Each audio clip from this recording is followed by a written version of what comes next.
Pemilik kelab Johor Darul Ta'zim, JDT, DYAM Tunku Ismail yakin pasukan Harimau Selatan bakal kembali bangkit lebih hebat meskipun tersingkir di separuh akhir Shopee Cup.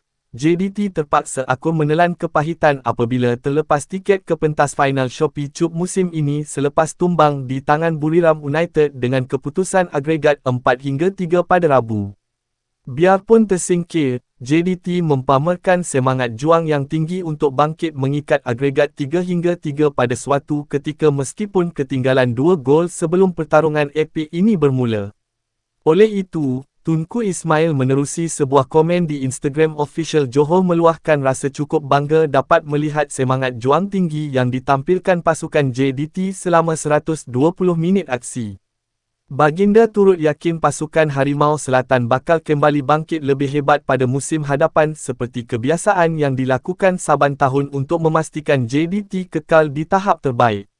Tahniah semua, bangga dengan semangat juang kalian. Kami akan bangkit lebih kuat tahun depan. Kita sentiasa lakukan seperti itu, tulis baginda di ruangan komen. Selepas berakhirnya perjalanan di pentas Shopee Cup, fokus JDT bakal tertumpu kepada aksi terakhir pada musim ini iaitu perlawanan akhir Piala Malaysia berdepan Kuching City pada 23 Mei ini.